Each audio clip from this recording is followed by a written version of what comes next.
Olá, boa noite a todos, sejam todos bem-vindos para mais uma reunião de estudos na nossa casa, na Fraternidade Francisco de Assis, Casa de Bezerra de Menezes. Hoje nós temos como estudo principal o nosso livro Um Guia de Aprendizado Espiritual. Vamos falar sobre ectoplasma, certo? Então, mas antes de tudo, vamos iniciar a nossa reunião com a nossa prece, né? Vamos nos acalmar.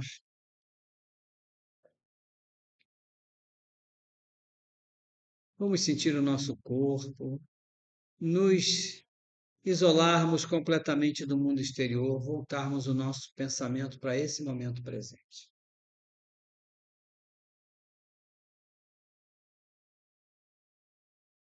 E vamos agradecer a Deus. Obrigado, Senhor, pela oportunidade do dia de hoje. Agradecemos por aqui estar reunidos em seu nome, na Fraternidade Francisco de Assis, Casa de Bezerra de Menezes, para mais uma noite de estudos. Te pedimos que ilumine as nossas mentes e os nossos corações, para que possamos ancorar em cada um de nós tudo aquilo que for necessário ao nosso aprimoramento espiritual. Que todo o ensino de hoje esteja ancorado em nós por todo o sempre. Que tudo seja harmonia, divina ordem e amor para todos nós. Que assim seja, graças a Deus. Bem, meus irmãos, vamos iniciar o nosso estudo, como sempre fazemos, com o exercício do nosso triângulo. E o exercício desse mês é o triângulo alaranjado, certo? Então, todos nós já sabemos, né, que este exercício é um exercício de concentração, né? Estarmos com a nossa mente focada e concentrado naquela atividade que estivermos exercendo em determinado momento da nossa vida. Então vejam bem, é de fundamental importância nós termos essa consciência de que devemos estar atuando e vivendo o momento presente. Para viver o momento presente, temos que estar focados nesse momento. Não adianta você estar aqui pensando no passado ou imaginando que vai ser o futuro. Não tem como. Passado não vive mais, futuro não existe, só vive o hoje. Então é no hoje que a gente tem que estar focado, concentrado em tudo aquilo que a gente está fazendo, para que a gente assim possa executar com mais qualidade as nossas tarefas. E este exercício do triângulo nos ajuda nessa concentração, focar o nosso pensamento naquilo que estivermos objetivando. Então vamos mentalizar um triângulo de cor laranja esse mês diante do chácara frontal. Vamos manter a nossa visão ali por um tempo focada nesse triângulo, para que nós possamos estar absorvendo, né, a energia do triângulo. Sabemos que o triângulo é o quê? É um símbolo sagrado, né? Está na geometria sagrada. Ele tem poder, ele tem energia e ele planifica o nosso chácara frontal. O nosso chácara frontal, por sua vez, planifica a nossa glândula hipófise, né? Que a nossa glândula hipófise planifica o nosso base inferior do nosso cérebro, o nosso intelecto, a nossa visão, a nossa audição, o nosso olfato, o nosso paladar, do plano físico. Já no plano espiritual, esses sentidos são proporcionados pelo chácara frontal, que planificado vai nos ajudar na vidência espiritual, na audiência, no olfato e no paladar de coisas do mundo espiritual. Então, é de fundamental importância a gente ter esse exercício como uma meta a ser alcançada. Deve ser feito todos os dias, se não pelo menos 2 vezes, 3 vezes por semana já nos ajuda, né? E vai também, à medida que estamos ali focados, estamos começando a isolar-se do mundo exterior e estamos começando a esvaziar a mente para a nossa meditação. Não vamos esvaziar completamente, a gente sabe disso, mas de alguma forma a gente vai aprendendo, né? E cada vez que a gente desenvolve esse exercício do triângulo, que é o laranja, nós recebemos um atributo divino desse triângulo. E o atributo divino do triângulo alaranjado é o domínio da ação. Dificílimo, né? Dominar a ação. Para dominar a ação, é necessário estar consciente, concentrado e focado. Se você estiver distraído, você vai ter ação por impulso. Quando você está focado, você, pensa 2 vezes antes de agir. E esse é o objetivo, né? Porque a ação é o quê? É uma plantação, é uma semente. né? Penso, logo existo, é uma ação. Penso, logo trago a existência, é uma ação. Então, veja bem, a consequência da ação vai depender o quê? Da qualidade do pensamento. A consequência do que você vai vivenciar amanhã vai depender da qualidade da semente que você plantar. E quando você está focado, você está olhando, essa semente não está boa, essa aqui está boa, então você vai plantar todas. E depois vai colher coisas de todas as formas. Então, veja bem a importância de estarmos aqui nesse momento, apesar de todo o turbilhão em que vivemos, esquecendo um pouquinho o mundo lá fora e voltando para esse momento presente. Então, vamos manter firme esse propósito, né? De nos melhorarmos a cada dia, tá bom? Bem, vamos agora falar do nosso Bhagavad Gita, a Sublime Canção, esse livro sânscrito, né? Que narra, né?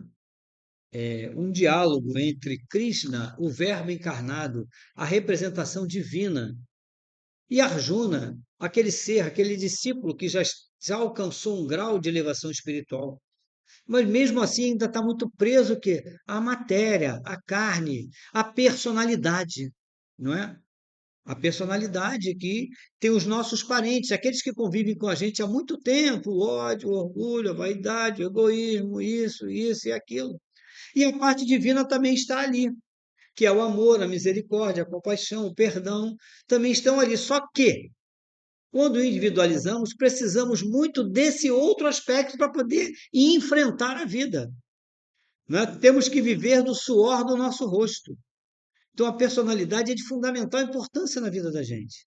Até hoje. Sem personalidade, a gente não levanta nem da cama, porque ela te dá um impulso, que vai à luta, que tudo isso é importante. Mas ela tem aspectos bons e aspectos não muito bons.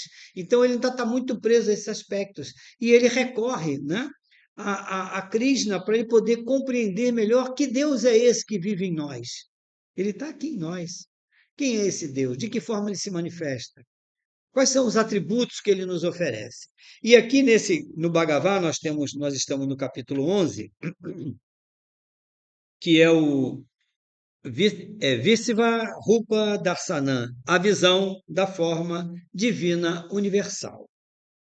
E o preâmbulo desse capítulo diz assim: a forma divina ou personalidade de Deus. Por que diz personalidade de Deus? Porque a personalidade é a manifestação divina. A personalidade é que manifesta o espírito na hora da vida. Sem ela, o espírito não tem como se manifestar. A cada encarnação, né, ou reencarnação, o nosso espírito imortal forma uma nova personalidade com todos os aspectos que ela já adquiriu de crescimento de outras vidas e com novos projetos que são inseridos naquela personalidade para que ela desenvolva o crescimento espiritual. Entende? Então, o espírito imortal está sempre nos intuindo a personalidade para ir à luta, sair em marcha, desenvolver o que tem que ser desenvolvido. Não é? Então, a personalidade é importante. Então, veja assim, o que é a personalidade de Deus? É a forma como Deus se manifesta. E nossa personalidade é uma forma de Deus se manifestar, porque ele se manifesta por nosso intermédio, através da nossa personalidade, não é? Que está aqui inserida nesse corpo, nessa matéria.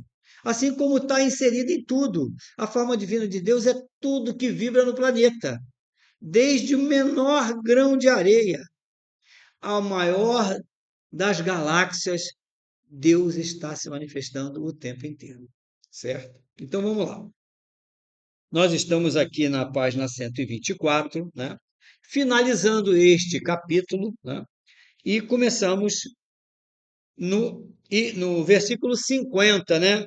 Porque esse livro, ele é como diz assim, é um diálogo entre esses dois seres, que é o Cristo que te habita em você, mas contado por uma outro ser, que é Sanjaya. Então ele escreve essa história com H, né? E ele diz assim, Sanjaya: pronunciadas estas palavras, apareceu Krishna ao príncipe Pandava, outra vez em sua forma usual, com a expressão de suprema bondade e meiguice, tranquilizando assim o atemorizado Arjuna. Por quê? Quando Arjuna pede a Krishna que manifeste-se a sua presença, ele se manifestou de todas as formas, porque Deus Ele é o princípio, o meio e o fim, não é isso? Então ele cria, ele desenvolve a criação e lá na frente ele destrói. Esse corpo físico aqui nasceu um dia, está se desenvolvendo, uma hora ele vai ser destruído.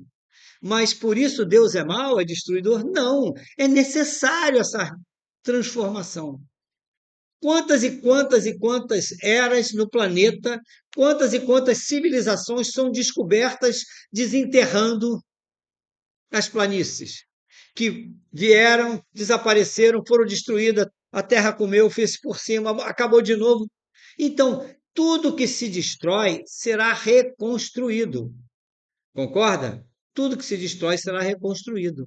Então, a manifestação divina, ela tanto cria, como ela ajuda a construir, e ela destrói lá na frente. Então, ele se assustou com essa imagem. Então, agora ele se mostrou com o seu lado bom, porque é isso que ele queria, Senhor, me mostra do seu lado, da sua bondade, porque ele se assustou. Quem aqui quer ver alguma coisa ruim?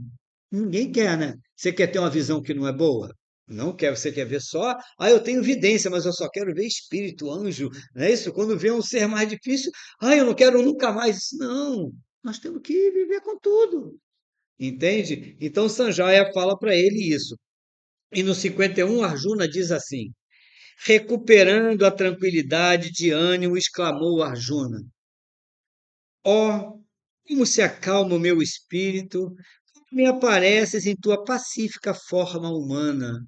Né? Como é bom ver um ser, né, angelical, tranquilo chegando diante de nós, não é? Então a gente se acalma, a gente não, a gente pode até se assustar, mas a gente, não, olha que luz maravilhosa, que energia boa. Quem que não quer isso? Todos nós, porque conviver com o invisível é muito difícil, né? Você, você tem um choque anímico com relação a tudo isso. Agora, como se acalma o meu espírito quando me aparece em tua pacífica forma humana. E respondeu Krishna para Arjuna. O Cristo se manifestando, respondendo para você, naquele momento que você entra para dentro dele, diz assim: vinde a mim, vós todos que andais cansados e sobrecarregados, que eu vos aliviarei. Mas ele diz assim: se te disserem que estou no monte, não subas. Se te disserem que eu estou na cidade, não vás até lá. Busca-me no recôndito da tua prece, né?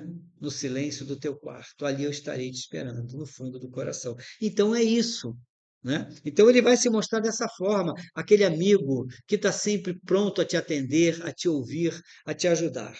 A forma em que me vistes, ó príncipe, é tal que a poucos é dado contemplá-la.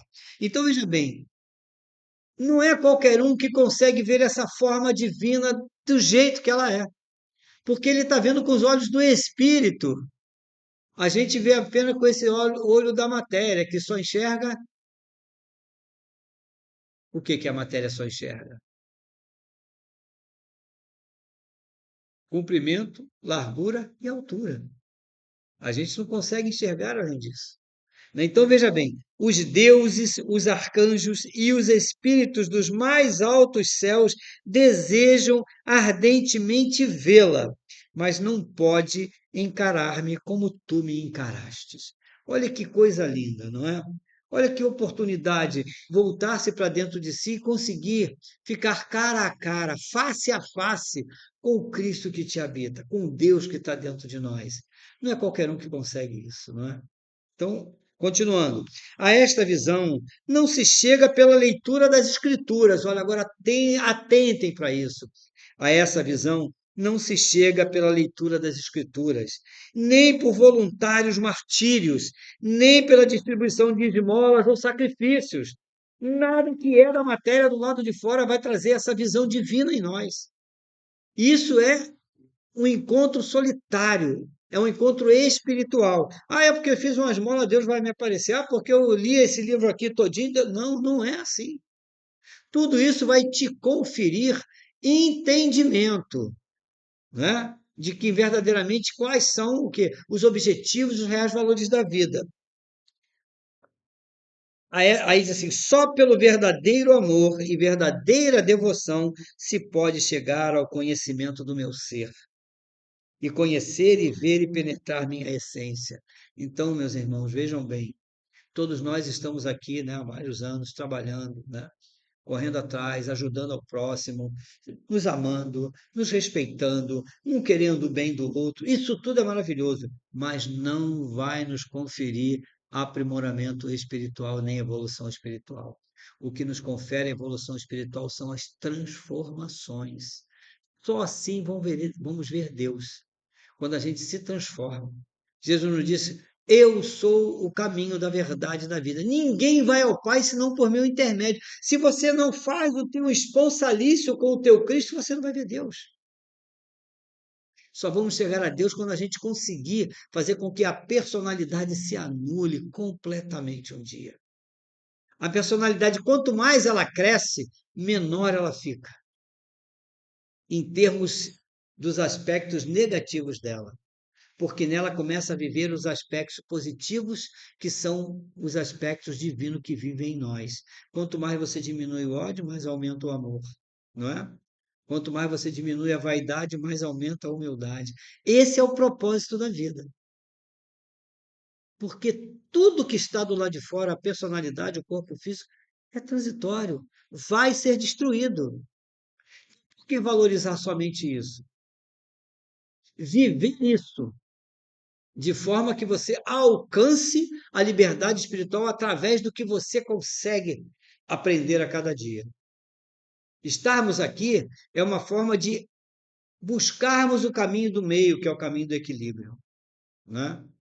Isso aqui, ninguém está aqui para fazer bem ou para fazer um bem à fraternidade, prestação serviço. Não, nós estamos aqui por nós, por cada um de nós, e a espiritualidade nos utiliza a nossa boa vontade, não é? Bem-aventurados aqueles que têm boa vontade, esse é o objetivo. Ninguém aqui está pronto, ninguém aqui está preparado, mas eles vão nos preparando. Quando você começa a melhorar, os mestres acompanham você e chegam perto. Então vamos lá. Quem tudo faz em meu nome, quem me reconhece como alvo de todos os seus mais nobres esforços, quem me adora, livre de apegos e sem odiar a ninguém, chegará a mim. Entenderam agora? O que nós precisamos nos desvestir completamente. Isso é lapidar a pedra bruta, não é isso? É lapidar a pedra bruta, que é o nosso coração, para que a luz reflita de dentro para fora. Esse é o objetivo da vida. Então, meus irmãos, estamos aqui hoje desenvolvendo esse trabalho de amor, mas saibam que ele há de eterno, vida após vida, teremos que continuar essa tarefa. Aprender, absorver e, acima de tudo, amar incondicionalmente.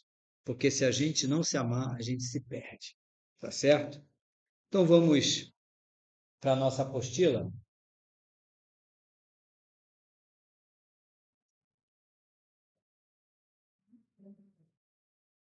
A nossa apostila Mediunidade Média. Certo? A apostila Mediunidade Médiuns é a apostila que nós utilizamos nessa casa, que nos traz informações de todo tipo de mediunidade, nos ajuda nos ensina qual o comportamento de um médium, né? De que forma devemos nos comportar, de que forma devemos nos vestir, que pensamentos devemos ter para poder fazer o trabalho espiritual, né? Saber que quando a gente chega nessa casa, nós somos apenas um instrumento, né? Todo ego, toda vaidade não tem que entrar, tem que ficar do lado de fora. E aqui a gente só ser amor puro. Porque aqui, quando a gente está desenvolvendo esse trabalho de amor ao próximo, a gente está manifestando Cristo. Né? Por isso que eu já falei lá atrás, quando eu falei da manifestação crística, que ora você manifesta o Cristo, ora você manifesta o diabo, não é? Que é o adversário. Quando você está aqui, tu está aqui dentro, você tem que manifestar o Cristo. Se não manifestar o Cristo aqui, não vai manifestar em lugar nenhum. Vocês me entenderam como é que é? Então, olha que oportunidade de ser, né, um instrumento divino. É esse momento. Então, nós estamos aqui na nossa apostila, né? No item 17, na página 48, item 8. E nós estamos falando sobre premonição, né? E nossos irmãos aqui, que já fizeram aulas anteriores, né? Já leram? Eu vou ler só a primeira pergunta, que diz assim: o que é premonição? É a capacidade de prever um acontecimento futuro. Então, veja bem, como é que a gente consegue prever um acontecimento futuro? Utilizando a matéria, a personalidade? Não, é meio difícil, né? Você tem que ter o auxílio, né, da visão espiritual para poder alcançar isso, né? E a pergunta 8 nos diz assim: só podemos ter premonições quando encarnados ou essa faculdade pode manifestar-se também em desencarnados? O que vocês acham?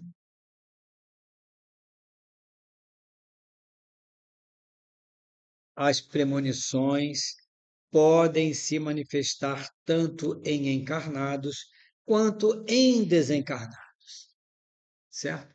Mesmo depois de desencarnado, você pode ainda manifestar as premonições, porque todas as informações que chegam até nós chegam através dos nossos chakras. O nosso espírito imortal se comunica conosco através do chakra coronário. Qual é o chakra que proporciona a premonição? O chakra coronário. É o chakra que te liga, né, ao teu eu superior. E em todos os nossos corpos nós temos chakras. Então vejam bem, tanto ele vai poder ter premonição no plano físico, como ele poderá ter premonição quando ele estiver no plano espiritual, não é? Então veja bem, por isso que muitas vezes um espírito chega para você, de alguma forma te dando uma informação, olha, evita isso e aquilo, porque esse espírito teve uma premonição, é ligado a você, ele vem e te dá o toque, te avisa o que vai acontecer, porque ele recebeu do espírito imortal dele, mas como ele é ligado a você, ele passa a informação para você. Então, por isso que é possível, né, nós temos premonições, tanto encarnados quanto desencarnados, porque a premonição ela é do nosso espírito imortal para cada um de nós. Então ela penetra, a informação desce, chega até nós através dos nossos chakras, certo? Então por isso que é possível nos dois corpos, tanto no corpo físico, quanto no corpo astral, quanto no corpo mental inferior, que são os três corpos da personalidade, porque é o nosso espírito imortal que nos intui. Muitas vezes a gente recebe uma psicografia, por exemplo, uma psicografia direcionada a você mesmo escreve. Aí fala assim: teve um espírito aqui que me intuiu. Pode até ser, muitas vezes, é o teu próprio espírito imortal passando uma mensagem para você. Né? Ele está te passando aquela mensagem para você, está te dando um alerta, está te mostrando um caminho, ou está dizendo, olha, continue dessa forma, continue em frente, é isso mesmo, esse é o teu propósito, é isso que é a tua vida. A gente não recebe essas coisas? É o nosso espírito imortal para aqueles que fazem psicografia receberem as psicografias. Então é assim que funciona. Então a premonição é um atributo do nosso espírito. Então ela é possível e passível de acontecer tanto no plano físico quanto no plano espiritual. Tudo bem para vocês? Entendido? Vamos agora passar ao nosso estudo de hoje, o estudo que é o nosso guia de aprendizado espiritual, né? E hoje nós estamos na página 51 e vamos falar sobre ectoplasma.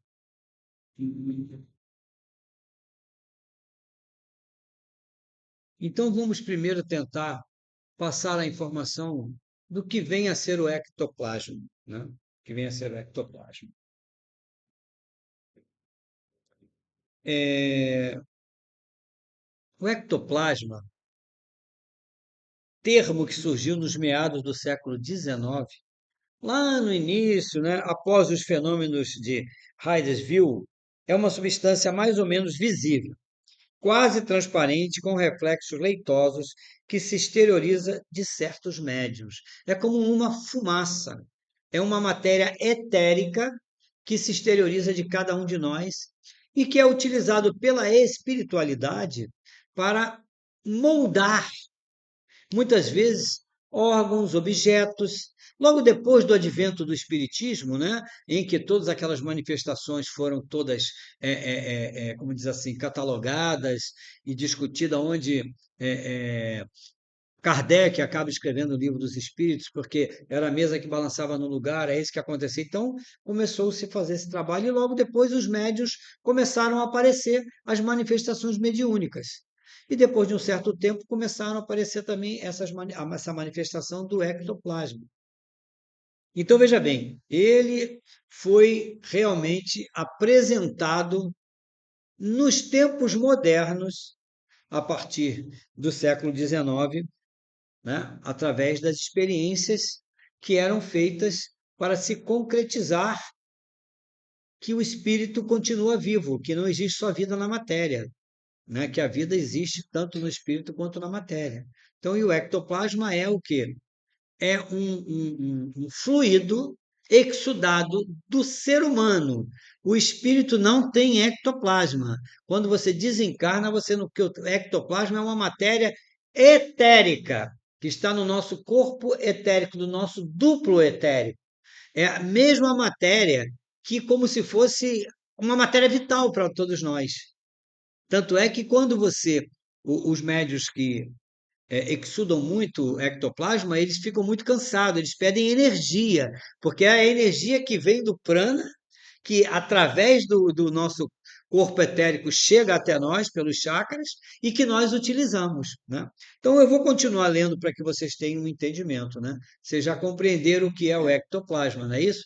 É uma matéria exudada, uma matéria etérica, né? Gelada, frígida, por isso o ambiente tem que estar bem fresquinho, ela é bem geladinha, né? Exudada do nosso corpo físico, de várias partes do nosso corpo físico, tá? Sai por qualquer orifício que a gente tenha, o ectoplasma é retirado, correto? Então veja bem.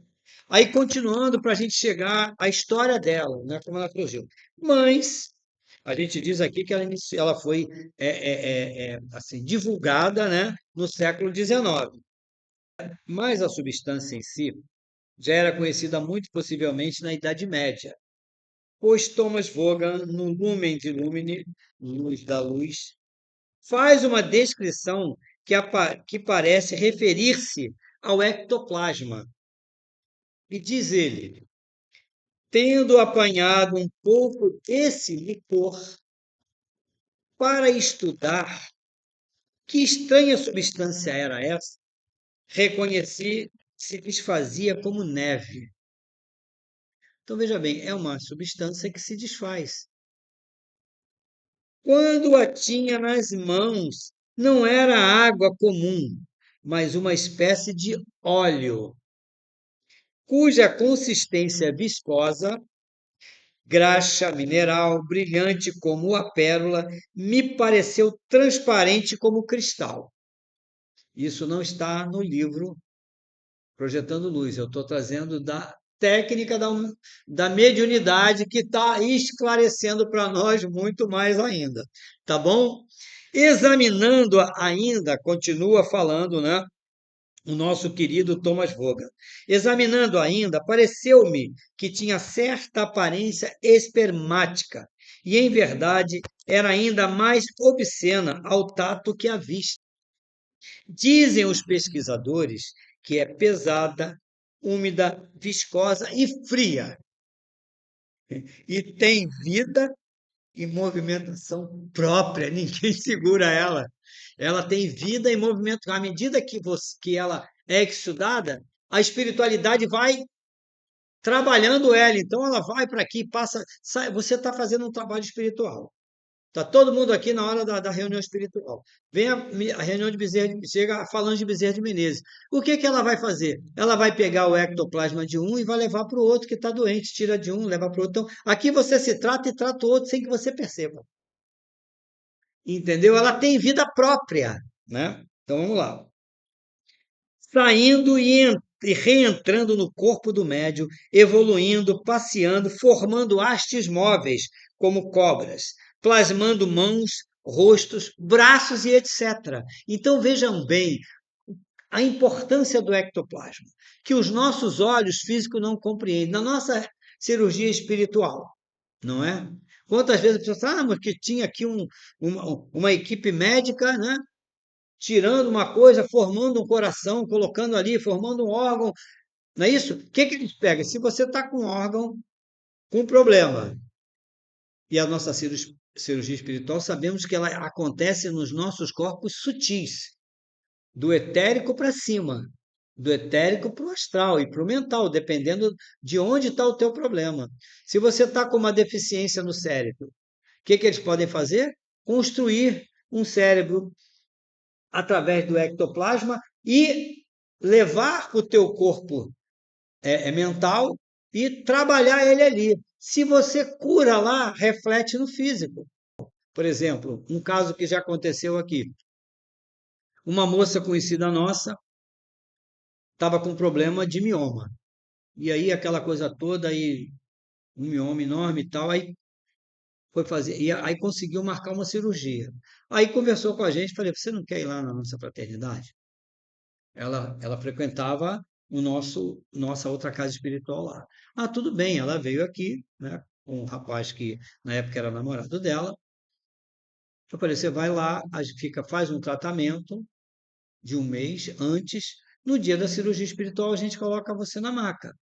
Nós trouxemos ela, colocamos ela na maca, e ninguém que está ali dentro sabe da situação de ninguém, porque a gente não passa a informação do problema do paciente para os outros médicos. Fica uma coisa restrita só para aquelas pessoas que realmente desenvolvem o trabalho. É uma coisa muito séria, né?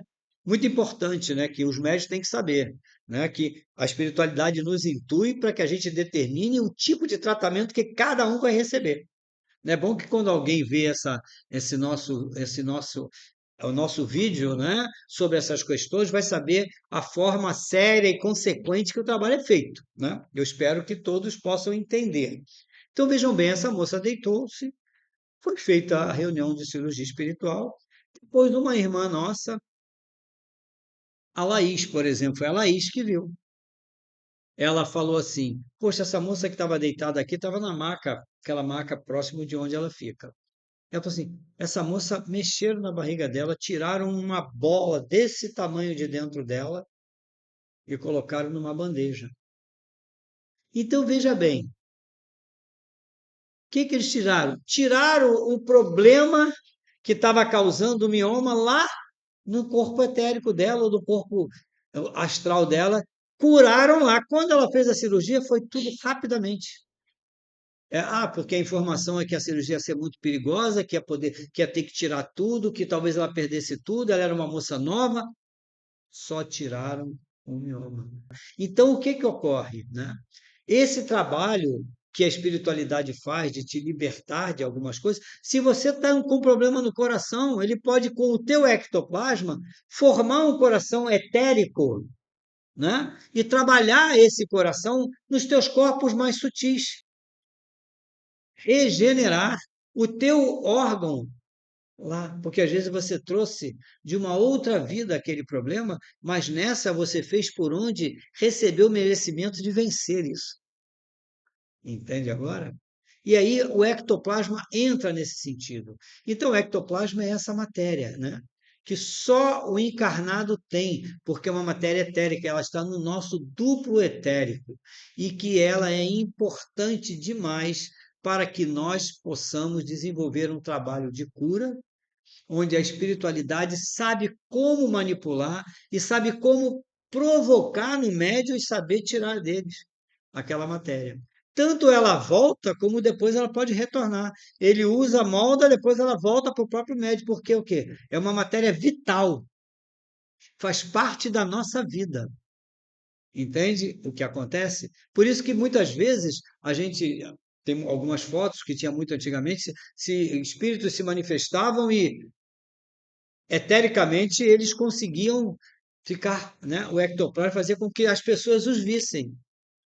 Ele estava em matéria etérica, não é isso? Porque depois que o ectoplasma voltava, ele desaparecia. Então, o quê? Eles moldam o que eles querem através dessa matéria extraordinária que nós temos e que nós doamos sem que a gente perceba, não é? Porque a gente não tem essa visão, né? Esse chácara bem aprimorado para poder enxergar o que tem além da matéria física. Entende? Então, o ectoplasma é basicamente isso. Alguém tem alguma dúvida, alguma pergunta? Aí vem a coisa que você não pode, quando você vai fazer um trabalho espiritual, pode comer carne, né? Não pode ter relação sexual, não pode ter uma série, porque você vai doar, claro. Vai doar isso. Se você não doar de boa qualidade, não tem sentido. Então, vejam bem a colaboração do Maurício, né? Por que a gente pede aqui, antes das nossas reuniões, que 24 horas antes ou no dia não façamos uso do fumo, nem do álcool, que não comamos carne de espécie alguma, né? Que tenhamos uma alimentação mais frugal. Para quê? Para que a gente mantenha o nosso corpo mais sutilizado possível. A nossa energia tem que estar com uma qualidade muito boa, né? Porque se você vai se entope de carne, você chega aqui muito intoxicado daquela matéria, né? Da adrenalina do animal que sofreu no momento, né, de ser sacrificado para que a gente pudesse comer aquela carne. Então a gente precisa preservar essa energia porque ela é utilizada, não é? Pela espiritualidade para o trabalho que a gente desenvolve. Então é uma parte que nós sempre temos que fazer. Nós médios e pedirmos às pessoas que vêm para a reunião também não fazerem, sabe? Se eu, por exemplo, já falei para vocês várias vezes isso, quantas vezes eu no dia da reunião, só. Aí eu falei, pô, não tem nada, eu não tenho. Ah, eu vou comer feijão com arroz. Não é proibido comer carne. A gente sabe que não é. A pessoa não tem outra coisa, ela vai comer. Mas se nós que aqui estamos chegamos para as pessoas e passamos para ela a informação de que não devem ingerir certos alimentos, a gente vai ingerir. Faço o que eu mando, mas não faz o que eu faço? Eu não consigo.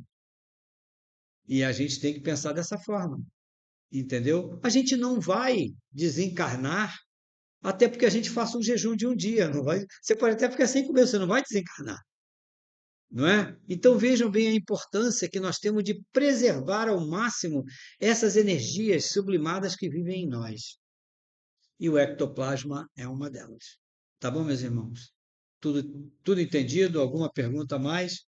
Alguma colocação? Tudo bem? Então vamos encerrar a nossa reunião de hoje, né? Agradecendo a todos vocês que aqui estão conosco, né, ao vivo, em loco, e a todos os nossos irmãos que estão nos assistindo pelo nosso canal do YouTube, pedindo a todos que nos ajudem, né, se inscrevendo no canal, compartilhando as nossas reuniões, dando seus likes, para que assim a gente possa continuar firme nesse propósito de servir à luz. E assim, Senhor, agradecemos pelo dia de hoje e pedimos autorização para encerrarmos a nossa reunião de estudos da noite de hoje. Obrigado pela presença de todos. Namastê, meus irmãos.